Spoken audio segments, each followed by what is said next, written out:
I'd like to call this meeting to order. It's a meeting of our Rules Committee. Run the table and identify ourselves to the record. Dean, we'll start with you. Fred Dice. Dick Cray. Christopher Constant. Pete Peterson. Suzanne France. John Weddleton. And I think I saw Forrest. He's there. Yeah. Or a facsimile. Yep. And Sam, you're with the city legal department. And Dee? Sam Severn with the Municipal Attorney's Office. Dee? D with the municipal Okay. attorney's office. And our municipal attorney is here to keep us out of trouble. Yeah. Thank you. How are you? Let's look at the agenda in front of us. Cold order, roll call. We've done that. New business. Do you want to change it today? We take up item B before taking up item A. I would move that we. Any objection from the body? See no objection, we'll do that. Thank you. So I asked for this item to be put on the agenda for the purpose of asking the homeless team 3 questions about the homeless camp cleanup that happened this weekend. What worked, what didn't work so well, and what are our policy shifts moving forward? So I'd like to invite them forward to Nancy or Ona or whomever to kind of brief us on that. Nancy, you're here. Ona? Ona said she'd be here. I don't see her here. Welcome, ma'am. Thank you. Shall I stand or Wherever you want. Sit down. We don't want you to pass out due to blood moving around. Actually, I had one person at some meeting about 10 years ago. Was up there testifying. Next thing they're on the ground. It does happen.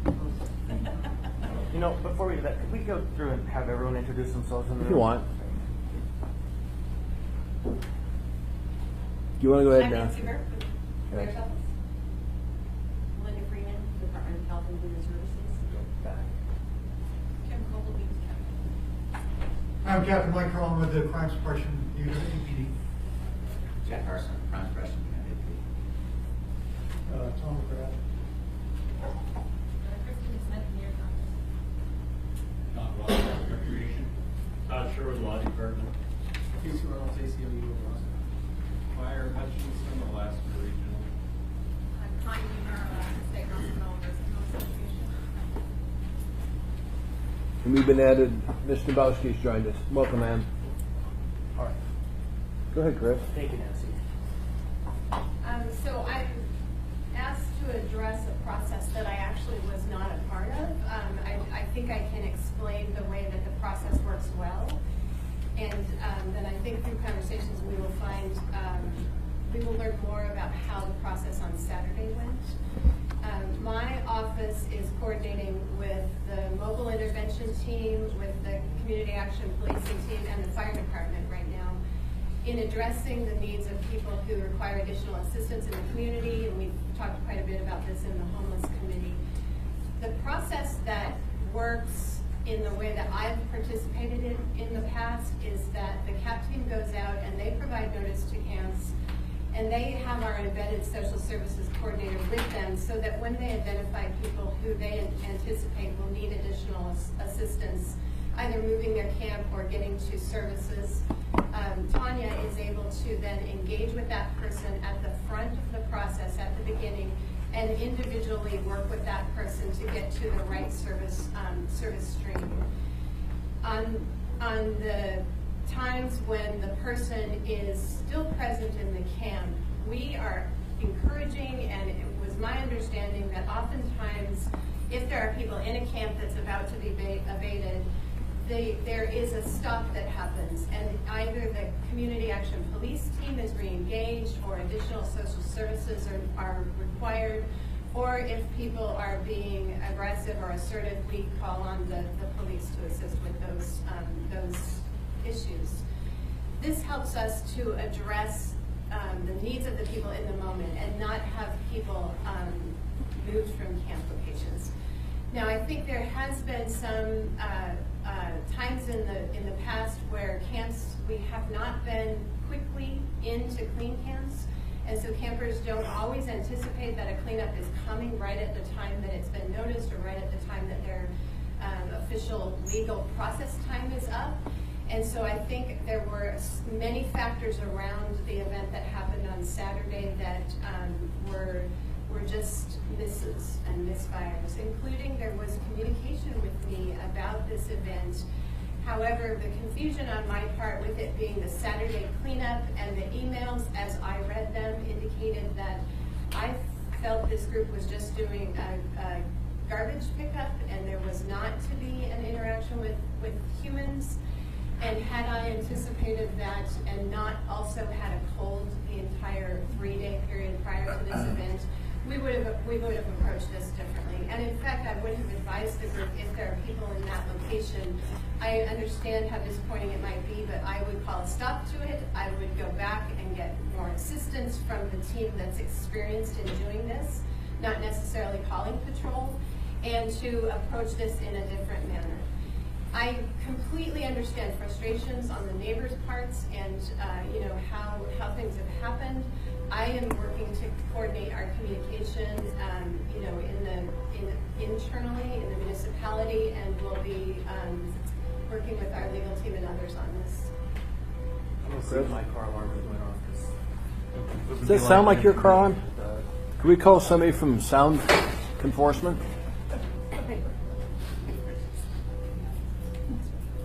I'll be right back. I'm sorry.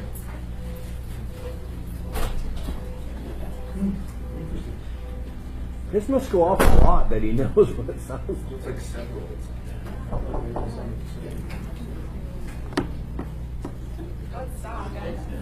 Yeah, that's a good sign. What's going on? So, where were you, Nancy? Sorry. There at least were two. That pause was brought to you by Chris Costin. I must have said something about it. There's enough alarming stuff going on here. So where were you now? The last part there. We're working to ensure that coordination is happening in the municipality. Chris? Or sorry, John? So on that, the Saturday cleanup that was done, it wasn't done by your normal routines, but was it done legally? I can't address that. To my knowledge, yes, every single line of documentation they was properly noticed. They did notice it by the county in accordance with standard practice. It was tagged with GPS.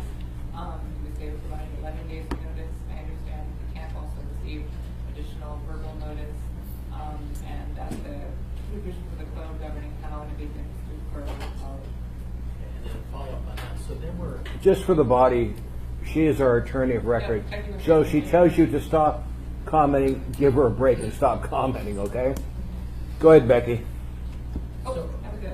okay. And John? So, and all I know is what was in the paper. And then I think we got an email from a couple of people. So there were some people who weren't ready to move, and they ended up getting cleaned up, and they did move. Did they get additional help, or were they just sent to the wind? I think Mr. Robert here can speak to what actually happened on site operationally. Again, I know that our legal requirements are that people are given sufficient time to gather their personal belongings and again notified when we go on site to let them know that an abatement is occurring and that they are required to leave. I believe there was some transport of belongings that occurred, but Mr. Robert can speak to that more directly. I just want, I mean, so we did everything legally, but we often go further. We'll have a social worker there to help them get it. Or is there some help given to the people who are still in there? There were no other assistance from social workers at the time. There was APD assistance. There were 9 people total between 6 different campsites. The rest were all just stuff. They did a walkthrough. Captain posted on the 17th. Several people, including myself, walked through the site at the beginning of the week. Community work service met with each of the campers on the 23rd and again the 27th, the day before the event.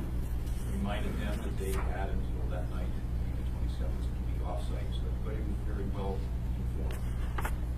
When everybody showed up on Saturday, it was a totally different tenor. They got extremely combative, aggressive, and threatening, and we called for APD assistance at that point. 3 officers arrived about 9 o'clock in the morning, and then we had at the lower level, and then we had instances at the upper level, and another officer showed up and they split into 2 teams of 2 and provided provided on-site assistance to make sure there was separation between volunteers doing what they were doing and the campers removing their personal belongings. And that's the way the efforts occurred throughout the day until the volunteers were done at approximately 1:30, at which time the campers at the upper level had all removed their personal belongings and stockpiled them, and had arranged for somebody with a pickup to pick them up. Volunteers left. I stayed until they were done, until almost 2:30. They took 6 pickup truckloads of personal belongings to another location. I can't identify exactly where it was, or off-road avenue or something. And speak to the exact location where they dumped their belongings. They dumped it on private property on the northeast corner of the alley, excuse me, of the public assistance parking lot on Hyder Street, directly on the opposite side of my fence. So they removed their belongings and dumped it on private. Sir, who are you? Could you identify yourself for the tape, because the tape can't tell face from face. Rob Couples. Okay. Continue. Anyway, the volunteer efforts concluded. Community work service continued with the efforts on the lower level and worked until about 3:30 with that effort, and then coordinated that with the RV park management, and then left the site. And at the time that I finally left the area, at that point, all of the campers on the upper level had left with their personal belongings, and all on the lower level had all left with their personal belongings. That concluded the day. Thank you. Yes, Chris. Okay, a few questions for you, John. Was 9 people a large kind of scale camp for you and your regular cleanup process? It varies. I think there's, we've seen larger, we've seen smaller. It's a pretty big area because you're talking about the Eagle side for one, which is a 2-camp setup with 4 people and 5 people at the Eagle side camp. So a camp of 5 people and a camp of 4 people. Okay, doesn't sound all that large to me. Then time frame was this cleanup done earlier than usual, or is this kind of just part of the regular flow of your event activities? We've been doing cleanup pretty much throughout the year, depending on the efforts are kind of subject to the weather. Right. No snowfall, we can still get in and clean because it's safe. Too much snowfall, we won't go into active camps because you don't know what you're walking into. But there are also camps that pop up occasionally, and we do request assistance from the CAP team on those. And oftentimes the CAP team will ask us to help, particularly along the 3rd Avenue corridor, Carlet, Ingra, because what happens right away, side streets and other things like that. So we have pretty close communication and coordination with the CAP team. We try to help them, and they definitely help us. One last question there. Did you know of whether or not Beans Cafe was there providing assistance? Beans Cafe did provide assistance, I believe. I didn't talk to them personally, but somebody told me they came up, they brought coffee and water, and I think that was it. Okay, can we hear from Ms. Koval back there with Beans Cafe? Ma'am? We had sent up coffee, bottled water, snacks. We sent up client volunteers, staff, program manager to help out and identify as well. Quick follow-up. Go ahead, Chris. When did you find out about the cleanup? We were contacted by the 3rd Avenue radicals right from the beginning. So like back on the 22nd or the 15th Whenever or the first something? email started, we were always in the know. We had held a barbecue the week before as a pre-cleanup. Right. And we fed everybody. We invited everybody to come down. We sent out teams of clients to clean up in the prep area around 4th and 3rd to kind of ease it, and we participated the whole way. Awesome. Okay. I have a question before we get on to the main reason we're here at the Rules Committee, which is the S version of 155. Any other questions? One last comment. I would look forward to a policy recommendation from the homeless team on how to utilize community resources, volunteers going forward that creates kind of a method that's approved and we all agree that it is sensible, so that when this happens in the future, it is a positive experience for just about everybody, as positive as it could be. And my thanks to Mr. Rada, because Ms. LaFrance and I were there, and it was a very traumatic experience, and it's hard to imagine doing that on a regular basis. So, thank you. I think we've got a homeless committee coming up this Wednesday, I think. I'm sure that's something we can address at that meeting with the chairman of that committee. Let's turn back now to 155 and 155S. Dean, it's been a while since we looked at this. How have we changed the S version? Has changed. You're right, it's been a little while. So as version changes, I guess the significant ones in the title is set on-site security goals, it's monitoring and incident response plan. And that's just within the list, I guess,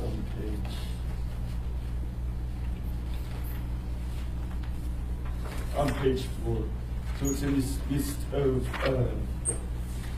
examples of appropriate corrective action. That was a main change. There's a whole bunch of other little changes here and there in the process. And in terms of how a police department lieutenant or a police sergeant or ranking or can determine if appropriate corrective action is taken. The original ordinance, when it was first passed, was only for residential, and we amended it later to also include excessive police responses to commercial properties.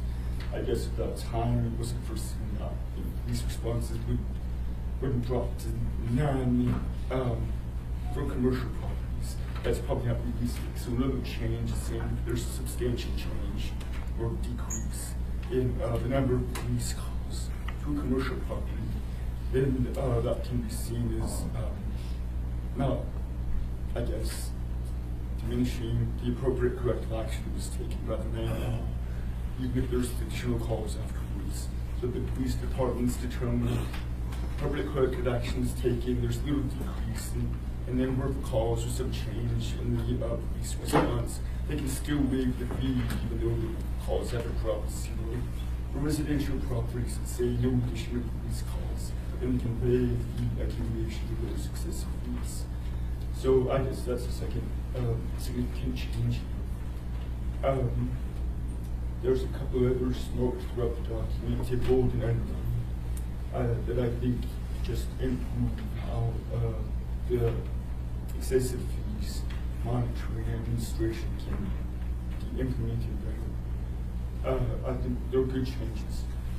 The main issue that people have had, in our discussions about this ordinance has been the removal of the exception for nonprofit, religious, charitable, cemetery, hospital, educational purposes properties. So that exception is still in this list version. We're removing that, but we're removing this in other ways. That's what this version does. I hope that One notice on page here, I'll try to summarize in there. on page 3 of 5, we do have a process that if the individual works with APD, and they work on an understanding that there's no fee associated with that, the fee can be waived. That's in line. Yes, the danger and agreement. Okay. Thank you. Mr. Constant. Thank you. So a couple of things. One that's going to take a bit of time. I have asked for the second committee meeting. So we are having 2 meetings, this and a work session on the topic of the exemption, removal of the exemption. The purpose is because we've kicked this can for months and months. I want to have a really meaningful conversation. Done kicking it. Get some information out there so that when we make a decision, one way or the other, we do the best thing possible for the neighborhood. And so today I had hoped to hear from EMS and the police, and then tomorrow, hopefully from the providers, to have a chance to talk as well about the conditions. But before that, I have done something kind of unusual and have a presentation that's been developed by some of my peers that I would like to present so people can understand the gravity of what we're talking about here in real terms, not just in abstract terms. And so, with your indulgence, I would like to make this presentation. You can have a couple minutes. Barbara, We have time. there's a brochure, or not a brochure, a set of slides to go with this. It wasn't handed out. So, I'll get it started.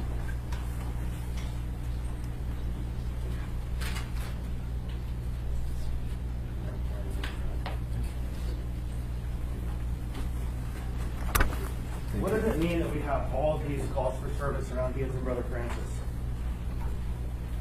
Kind of hard to read here, but from 2004 till last year, there's a 42% increase muni-wide of calls for EMS. This is EMS, not including police calls. Citywide, we went from 25,613 to 36,297 calls. All of this information came from the fire department. In one small area of North Fairview, East Downtown, AFT Grid 1232, calls have increased 541% since 2004. That's 529 calls to 3,392 calls. That's just to that one grid. That grid is literally just this area right here. It's a tiny area within the municipality. In fact, the municipality has 850 grids in the bowl. Just the bowl, not including Girdwood. So this is 1 out of 850. So calls have increased to Beans Cafe 1,335%, and calls have increased to Brother Francis Shelter 1,000 to 1,541 to 823%. We've had a 1,000% increase of calls to that tiny grid. What does this mean? 850 grids in the bowl, 36,297 EMS calls citywide in 2017, 2,000 more calls for APD in this grid. But if you average those calls out, 36,297, that's 42.7 calls per grid. Grid 1232 with 3,392 EMS calls had 79.4 times as many calls as the average of every other neighborhood in this town. In fact, if every other neighborhood had the same amount of calls to it that this grid had, there would be 2,883,200 calls to EMS per year in Anchorage. Does that make sense to folks? 2,883,200 calls. If your neighborhood had to feel like what Mr. Couples' neighborhood feels like, there would be that many calls in the city. So now this is just a visual representation of the calls to that grid. I'm going to skip through this pretty quickly. I only have the first and the last in the handout because it's redundant, but it shows you the change over time. Fully from about a third to just about 3/4 of all the calls to this one tiny area. So, and in the last year, of course, we've had a spike. And of course, my friends who helped me develop this say, has North Fairview East Downtown exceeded its capacity or reached its capacity for services? This is the total number of calls to that one grid in number, not percentage. So we went from 529 to 332, broken out by where the calls are coming from and going to. So every resident in the neighborhood or anyone else who needs help is that. Now imagine, of course, this isn't just the one grid. The problem is all over the place. And I'm just about done, Dick. This is the graphic I got from... Take a breath, you're fine. From the fire department. Literally, this is the curve from 2003 until now of calls for service in that area. And now, if you don't mind turning the lights on, Todd, I figured a visual representation is better than a chart. So this grid is 30 by 30. 850 squared is 30. So every 3 blocks is one of the muni grids in Anchorage. 850 grids represented here. On the average, each one of them has just under 50 calls. This one grid, these are Legos, non-judgment free. Whether your values say it's trouble or people in need of help or we've got to do something different, each one of these is a call. Everyone else has one here on average, but this one grid in our town has that many calls for service. Visualize this, and please understand that this problem is so flippin' real. It is so extreme that anyone who lives outside of this area and thinks, oh, we're doing a fine job, look, we're helping them there, is missing the point altogether. So this is a tremendously expensive problem. It's a tremendously harmful problem to the people who are receiving services there because all of this trouble is concentrated in one area. And this effort, whether it passes or not, I'm grateful for it because it's forced this conversation to the table. And hopefully we will start to understand that we can't continue to do what we've done. And from a neighboring perspective, all the grids around here have high calls. It's not just a spike, it's actually more like a column or a pyramid of calls that spread. And there are other parts that have hotspots, and I'll work with APD at some point to come up with a more realistic citywide map so we can see where the other hotspots are. But I'm asking for your help, everybody, from a policy perspective, to break this pattern that we've created. John? Well, you've highlighted many things here, but I think what you highlighted is we could say, we have two serious problem locations in the city. We have Regional and Providence's, and all those sick people there. It's a problem, but it's not. They're designed to handle sick people, and that's why they're there. And what you have here is, we have some facilities that are designed to help the homeless. And what you just said is really, they're just overwhelmed. We have a huge homeless issue, and that's signified by this. Well, But I don't know if I would them and pick the on, neighbors. I'm not gonna pick on Providence and Regional because they have all those sick people. I can't pick on Beans Cafe or Brother Francis because they have homeless. We have a huge problem that's exceeded their capacity, and it's not their fault. Mr. Chair, I don't Go disagree. ahead, In Chris. fact, it's exceeded the capacity of the whole neighborhood to take on any more share of these services. That's the It's reality. capacity of the city. Well, no, the city, all of these grids have said this is the one place you can be if this is the problem you experience, by policy and by investment. Just like our hospitals are where we send our most sick people. And our by hosp- policy and, Our hospital used to be here. Our hospital used to be here. so you had some pressure taken on. No. Less sick people. So again, this isn't to me a debate so much about this, although we will debate this. This is for me to help everyone understand the gravity of the problem. I think Ms. LaFrance can speak to the human tragedy of it. It isn't serving the people we're intending to serve there. You know, because these people are literally dying on the streets. We took 2 gallons of heroin needles out of the camp of 5 people. Right? 5 people, 2 gallons of heroin needles were just lying on the ground. So anyhow, so this is my presentation, and I look forward to a frank debate over the next few days on this. Forrest, you had your hands up earlier, sir? Yeah, I mean, I had some specifics about the language of the ordinance. I don't know if we want to talk about that or we want to continue to have the larger policy discussion, but, you know, I guess, I don't know if I would phrase it exactly how Mr. Weddleton did, but I would say, I agree with Chris that we have this huge issue there. I'm not sure that finding the social service providers for calls is a solution. I don't see how it's going to reduce the number of actual, I don't see how it's going to reduce the number of calls, frankly, unless you think the social service providers will stop making calls for medical emergencies or will encourage people in that area to stop making calls for law enforcement. It seems like we're talking about, you know, there's like the causes and the symptoms, right? And I don't understand how this treats the causes of what we're dealing with. Amy, and then I'll go to Dean. Thank you. I just wanted, like Forrest mentioned, we have a problem, of course, with the number of EMS calls. The ordinance goes about excessive police responses in the EMS is not the same as police responses. You know, in relation to this ordinance, of course, this area has a whole host of issues. I just want to be clear about this ordinance. We're looking at this about police responses and not EMS responses. Thank you. Amy? Thank you.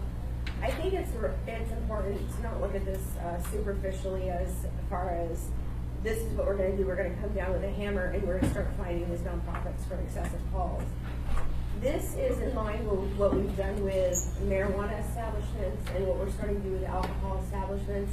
We're creating a real avenue to start a collaborative effort and a dialogue between the municipality, between its residents, and between the stakeholders. It's not meant to be retributive, rather a structured way to improve that avenue of communication. And when you look at it, and we work really hard to give a lot of loopholes really to people so they can collaboratively work with APD. And APD has told us in the past, we need these tools to get them in compliance, because what we have seen, whether people want to admit it or not, by us introducing this ordinance, we have seen for the first time in a long time a real proactive effort by people taking these issues of excessive police responses seriously and working collaboratively with the municipality. That's the goal.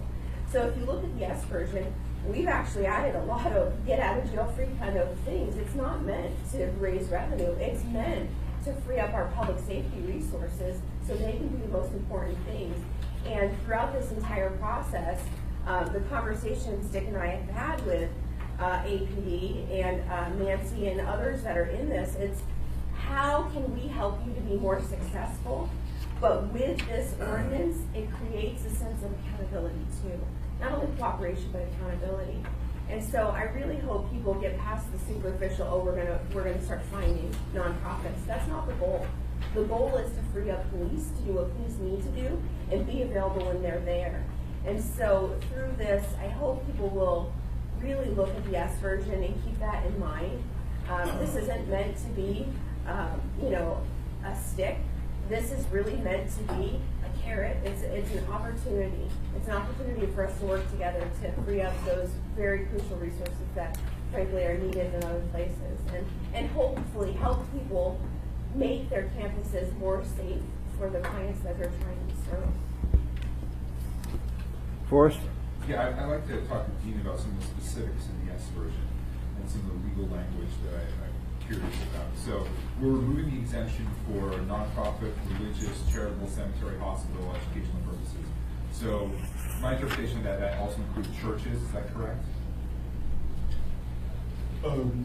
Yeah, religious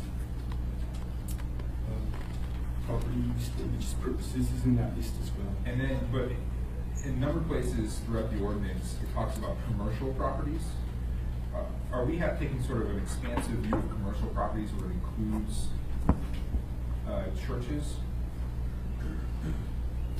Well, this ordinance has definitions section, and the definitions, they're not included, in the code it's codified. It's not, that section isn't here in the ordinance, because it's not being changed. So in the code, it defines residential properties as dwelling units, and commercial properties as anything else. Okay. So it's very broad. So that answers my question. So this would apply to churches, not just churches, hospitals, etc. Sure. So it's not the common understanding of commercial like we Right. just Right. So fine, churches potentially. The other thing I have, so I think there's a contradiction here on page 1. Let me see if I can. What's You in that? the S version or the On regular? the S version. Okay. On page 2, 880.020B, it says a person is exempt from liability. So the is important. Is exempt, and then it talks about a current written agreement with the Anchorage Police Department. But then on page 3, it says, on C3, the new language says, in which case the fee may be waived. And I feel like that language has to be shall be waived. Because otherwise, we're saying you're exempt if you do this thing. And then here it's saying, but we still may fine you. So that's something, is that not a contradiction?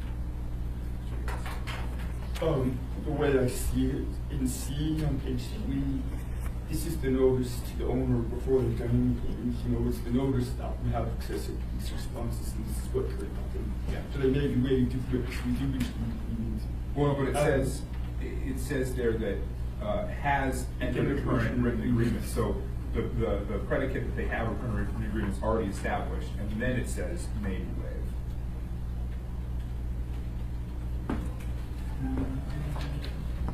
What? You want to do? Oh, I have Mr. France first. I'm working my way down. I got 6 people. Can I go on the others and then we'll get back to this? Okay. Okay. Mr. France? Thank you, Mr. Chair. Actually, 2 things, and one has to do with the point Mr. Dunbar is raising. I had some confusion in terms of is the fee waived only if there's a substantial reduction in volume of calls or just by initiating the plan. So I'd like to hear the answer to that. And my second point, I am still struggling to come up with the words to describe what I saw on Saturday with Mr. Constant. It was like nothing I've ever seen before. And to see human beings who are residents of our city living amidst needles, human waste, in conditions that are beyond unsanitary, that are dangerous, in areas Deplorable? horrible. I mean, in areas of the city that once was a ski hill, that is a former fitness trail that still has signs. I'm still processing what I have seen. And I would like to add that some of the residents, in Mr. Couples' article in the Daily News, I think he captured what happened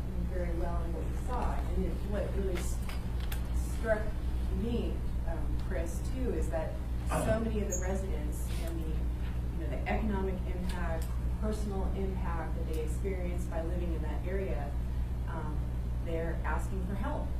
They are trying to reclaim this part of the city, and the degree of burden that is on this part of town, it's unacceptable. And I completely and fully agree that we need to take this on and come up with a way that, no, we're not comfortable with the ghettoization of parts of downtown in Fairview. So I look forward to continuing this conversation and coming up with a solution. Well, Chair, there's only two parts of Anchorage that have this going on. One is where we're talking about. The other is my area. I've got the rescue mission. I invite any of their assembly members to have the same facility put in their neighborhood. As they come down, I'd rather have not in my area or just his area. They need to be spread around Anchorage more. Nancy Burke. Thank you, Mr. Chair. I just wanted to, I would like to just maybe follow up on that I don't believe we need additional shelters. I don't believe emergency loans of services are serving our community well for permanent solutions. That's why the administration, we've been focused on housing and getting people out to those housing connections. However, we do have to work in the next few years as some of those solutions take root. We have to address some of the concerns. And I'd like to point out what's happening today. In fact, our emergency cold weather shelter resources ended on April 30. And as of yesterday and today, there are people who we cannot shelter. Our shelter is full. And people go to those resource locations to try to get on the community list, to be part of engagement, or sometimes to do things that are not productive for anyone.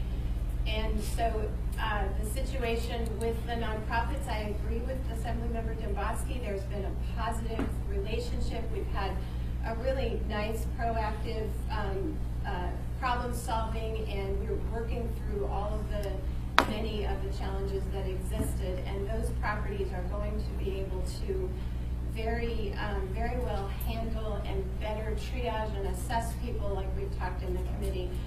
However, there's easily 80 to 100 more people than their census permits.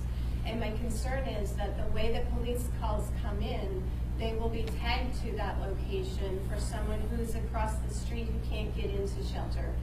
For the people who maybe were even in the campsite that was abated this weekend, there are community members who attribute them to the shelter. Those are the homeless people, and the shelter is the one that gets sometimes even mentioned in phone calls. And so there are calls being attributed to addresses and locations that are not theirs. And if this is directed only at addresses, I'm concerned that we're going to not address the needs of the grid, as Mr. Crunston has pointed out. And so, as the groups go forward, I'm not sure how to handle that, but I think that there may be a way to perhaps put ourselves on the hook here. If the nonprofit is reporting to us about their response plans and saying we're authorized by the fire marshal to serve 240 people, yet we have 320 requesting shelter, that appears to be a municipal responsibility to figure out what happens with the additional 120 people. And so I think if there was a piece in here that addressed some of the system issues, I could be much more in favor of this. Thank you. Before I go to Amy, just one comment on this. When we brought this thing forward, Amy, there was a fire going on down there. This put a restriction on that growth of fire. You even admit that you got a lot more response coming from these organizations when they were afraid this was going to pass. Taking this off on not passing is just like throwing gas on the fire. It's just going to explode. So we need to address this issue on Tuesday. Mr. Domboski? Thank you, Mr. Chair. Again, I'm trying to get through little soundbites here, and I would like to ask APD specifically, how many churches do you know of that have excessive calls to APD? None. Thank you. And Mr. Carson, can you tell me too, I can't remember the officer we were talking to when we were talking about these responsibility plans, when APD does enter into them. My understanding is APD looks at, okay, this is the issue we're having with excessive calls. This is the conversation we want to have. Are they making a good faith effort? How do you guys judge whether somebody's really trying to solve the problem or not? We generally always lean towards, we be as reasonable as we can. Last year we sent out about 109 notices. Out of those 109 notices, 4 or 5 were businesses that we sent out. We didn't find any businesses last year. Out of the over 100 residences that we sent notices to, we were able to work with the community members, the owners of the building or the tenants, and get it down. We only had to find about a dozen, just over a dozen last year. So we do anything and everything we can to notify them, to work with them, and to come up with a reasonable plan. Much the same as, with the business. We worked with one of the local retail stores that was having excessive calls. They continue to have some excessive calls, but they were trying to get the things in motion to work with us, and we're totally reasonable to that. This tool is not to go out there and just find people, to just go find people. I think you get a lot less compliance. The goal of the ordinance is to get us working with the community relations and help them solve the problem together, and that's the way we use this tool. Sure, and so as we've structured it in here, if there's ways we can improve it, I would love to do that. But as you look at it, do you think this is going to be an effective tool for APD to help be part of that problem-solving process? Yes, I think anytime you get someone, the key is being reasonable on all sides, and I think that if short answer is yes. Thank you. Thank you. Chris and then Fred. Chris? One of the purposes of today's meeting I had hoped for was to hear from the service chiefs or their delegates, designees, about, barring this question, what other solutions do we need to be focusing on as a policy-making group to start fixing this problem. And I think about the idea of reasonableness and also your point, Nancy, that it isn't the operators per se. This is our problem. We created this over 40 years. We own this, and we have to figure out how to fix it. It can't be laid on 1 or 2 people because this is vast. In fact, the measure of reasonableness can be measured by any one of the beneficiary groups or the stakeholders, the residents. It's not reasonable for them to have to live in the environment that they're living in at this time, that we continue to reinforce. The providers, it's not reasonable for them to have to pay $1 million because we can't get our act together. To the people suffering on the streets, it's not reasonable that they are not having a pathway to find step out of this nightmare that we've created. And so my question, I do have one in the middle there, is twofold. And I don't know if it's Nancy or Jack, CAP team, or the homeless team. What would it cost us to run the mobile intervention team 7 days a week, not just a couple days a week?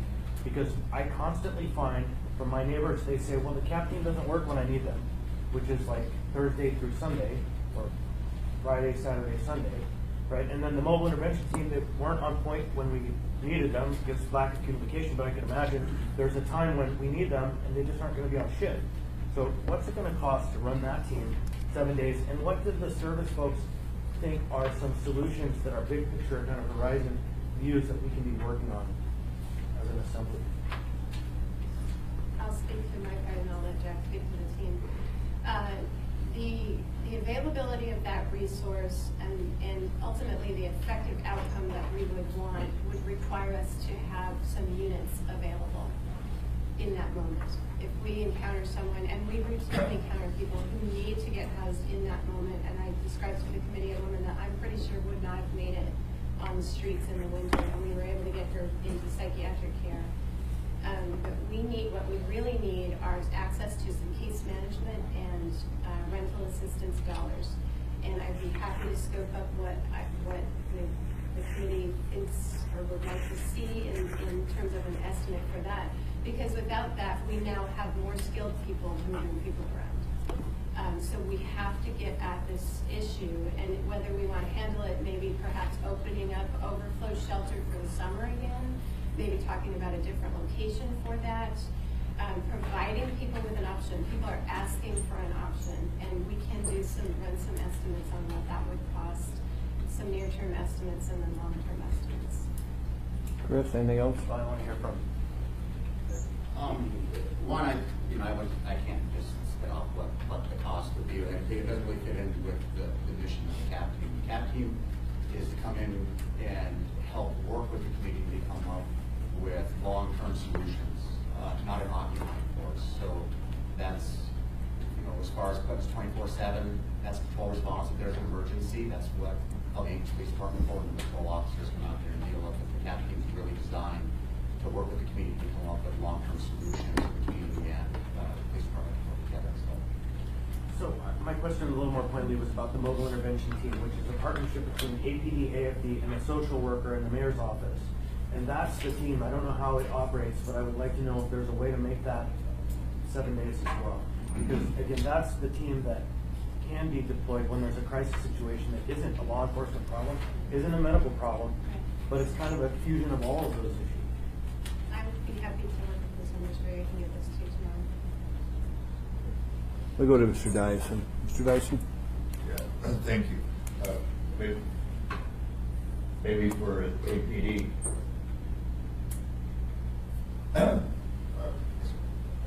You guys have had an effort since you've got some more staff to do what you can to pick up people in this particular area who have outstanding warrants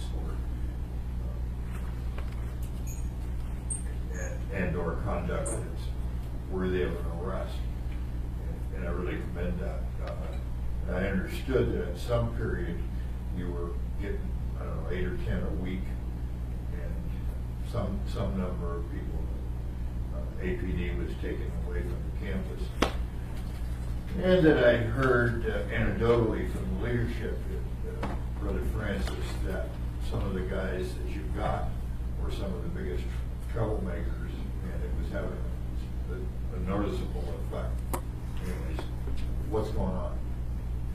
I don't know that our goal is ever to go to like mass warrant services. What we're doing is we're working with our partners, being Brother Francis, and identifying people that are causing problems on their campus and working with them to make it a safer place for everywhere. If that included a warrant service, it included a warrant service. But I can tell you, I think we're working closer with our partners on that campus, both being Brother Francis, than we've ever worked. We are coming up with plans together to try and continue to make it better and better and better. I think we've made great strides. This year, we're right on point for not only did we stop our increase in calls this year, we're actually going to significantly decrease our calls from last year in service on that campus, and that couldn't have happened without that partnership. We're heading in the right direction. We've got a lot more to do. But there's I'm sorry, how many people per week or have you arrested and taken away from them? I don't have those numbers because it hasn't been our focus. Roughly 100, 3? I couldn't even give you a ballpark. Sorry. I don't believe that. I think you could. But we're focused on is the calls for service at the campus. As far as how many people we arrest, that's not my focus. Our focus of our team is reducing the overall calls, not how many people in jail. It's not something I have off the top of my head. Yeah. So if I may continue. Go ahead, sir. Legally, what I was hoping was that if you have a reason to have contact with someone there, that a part of what you would do is go look and see if there's outstanding warrants and so on and so forth. And if there was, take the guy away. But are you doing that? Generally, when the officers have contact with someone, yes, we run them to make sure there's no locates, warrants, things like that. But I want to emphasize that we're not going to be able to arrest our way out of this problem down the shelf. And no one inferred your work, but it just seemed to me that there's a piece of the significant problem makers that you nibble at the perimeter of, it starts all the problem. But thank you. Just a couple things, and I've got some other people on the list. When Amy and I decided coming through this, we were concerned about the people using the facility, but beyond that, we're concerned about all the residents of Anchorage that are concerned about this, that are worried about their homes, worried about going on bike paths in Anchorage, worried about the increasing crime rate in this town. So many of that is tied to this facility down there, as Chris points out. And we have to figure out how we make the rest of the Anchorage residents feel comfortable in the town they live in. And have police resources available when they need it. Yeah. And not burn out our people. And here's the problem. Every town has this problem. Yesterday I was looking at the Seattle newspaper, and they've come up with an innovative way of doing it. they figure they're going to need another $21.6 million a year to address the problem of homelessness in Seattle. And so the Seattle City Council is going to look at putting a tax on employers to tax every employee and every employer that has employees 26 cents an hour. It's a head tax. And that should be interesting as they try and pass that in Seattle.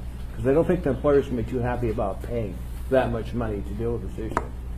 Hopefully we're not going to get to that point, but they talked about, as we've talked about, getting housing first for them. They're talking about trying to get tiny homes for them. They're talking about all these things we've been hearing about, but they've realized they don't have enough money. So they've come up with this head tax that's going to go before the Seattle City Council, that every employer would have to pay for every employee 26 cents an hour to go to this, about $21.6 million. Forrest? Sure. For Chris, And I'm making a copy for all the senators. Tomorrow, I don't know if you have the data, but this is to me your most persuasive slide because it shows increase, not the total volume. So it's not just, we know there's an issue down in that area, but what is driving this increase over the last 13 years? But I was wondering if you have this data for police instead of for EMS. Yeah. That's not my question right now, just for tomorrow, because we're going to be doing this right now. But if there's also because it doesn't apply to EMS, so if there's a similar increase in police calls, I'd like to know about it. I can respond. So I guess I have two questions. So I think Mr. Dyson got at something though. There's correlation and there's causation, right? We've seen an increase of cooperation with the social services down there, and we've seen a decrease of calls. Is that because this was hanging over their head, or is it because we have increased the size of the police department and we've done a bunch of other things, and they have taken some really proactive steps? I think that's difficult to answer. There's a member here from Dean's Cafe, I believe, or Brother Francis. I'd like to ask you, but I'm certainly going to ask your superiors tomorrow. Are you cooperating with the municipality because because this is hanging over your heads? The collaboration started before this ordinance came, before the discussion of this ordinance came out. This cooperation has been ongoing for much, much longer, between coordinating with campus, Francis, with Nancy, Jack, the MIT team. It's been ongoing. To say that this hanging over our head is the only reason why is not accurate at all. Then my last question for the sponsors of this. Do you have an example of another jurisdiction anywhere in the country that fines homeless shelters and hospitals for excessive police calls? It's not a fine, it's a fee. Okay, that charges fees for excessive calls on those kind of facilities, and what has the impact been? I don't have one for you. I'll have to look for it. I don't need an example. I know it'll be effective, but again, you're going at it from an angle of we're trying to beat them over the head. I'm coming from an angle, just like we do with neighborhood responsibility plans. This is a tool for APD to help these service providers not only diminish the amount of emergency or police responses to their campus, but to help their campuses become more safe and serve their clientele and get them in compliance with municipal law. You have to remember, they're getting something special here. They had an exemption, and we can see just from the sheer numbers, APD responses to that area is sucking up public safety resources that are not available to the rest of the community. And so we fundamentally have to do something. We don't have enough cops to go around. So what we're saying is, let's give them a tool. So no, they're not going to just automatically get fined as Officer Con, I always forget, the Lieutenant. Okay, thank you. Lieutenant Carson said, out of over 100 people that they sent these letters to, like a dozen actually got fined, but the businesses that are still not even really in compliance, they're still not getting fined because they're working with APD. It's a tool. And I think we have to look at it a little differently. And, I've been dealing with this particular issue since 2015, 2014, I think is when I started bringing this up publicly on the Assembly. And I can tell you from my own experience sitting there with the board members of the Brother Francis Shelter that this ordinance, I'm not saying it's the sole reason things are changing. There is a combination of factors, but there is no question they're taking it seriously now, and they need to. Because we have so many crime issues that are going on in the other parts of the city that these resources are incredibly essential to all of us. And my goal is not to, again, beat them over the head with fines and fees or anything like that. It's to help them gain compliance as best as we can, understanding the service, their mission, and then free up our public safety. It's a communication tool. It's what it is. And I think Lieutenant Carson, I got it right that time, Lieutenant Carson clearly demonstrated APD has used this in other areas. They use it now, and this is going to be, has been an effective tool for them. And this is just one more way to do it. And I have to apologize ahead of time. I won't be here tomorrow because my daughter's graduating from UAS. So I'll be heading up there. Okay, Suzanne? I've got you down, John. I'll wait. Okay. Dean, I had you on the list. Anything else, sir? This is a follow-up to Mr. Dyson's question for Lieutenant Carson. I understand Mr. Dyson's interested in numbers and some data on the awards that were outstanding. Certainly, and of course, I'm not going to answer all that forever. But is it true we could request from the APD's records office if we scope to request the state warrants outstanding resume? Yes, I just don't have that on top of my head. Forrest, I will tell you, in talking to the administration, they use this as a bully stick against and to deal with these agencies. And they said, this will pass if you don't work with us on this.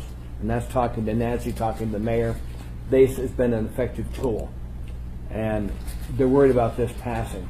So yes, their behaviors changed dramatically. It was not some conjunction of the stars that caused rapid decrease. It was the fear this ordinance was going to pass. There's got conformance going on down there. Plus, they were using a company called Phoenix for security, which is absolutely ridiculous. They didn't do anything. John? And then Chris. We're almost out of time. We're focusing on being the Brother Francis, but also the hospitals are concerned, and I wondered if the hospital, have you read the aspers of each hospital? So if I might, tomorrow we have set up for providers to testify and be part of the conversation. So there's more time to be meaningful. Absolutely. with this. We'll be back here tomorrow. Yeah, we're out of time. Thank you. Chris? Yeah, Lieutenant, if you don't mind, or Nancy, can we get a year-to-date number of the reduction of calls? Your best estimate or best report, and maybe include some of that information that Mr. Dyson was asking for. And I just thank everybody for coming out. I know I kind of had to wrangle this meeting, and thank Kind you. of what? Wrangle it. It was tough to get this meeting. It took me a month and a half. And I asked for it multiple times as a joint meeting of public safety and the homeless committee, but it was still left.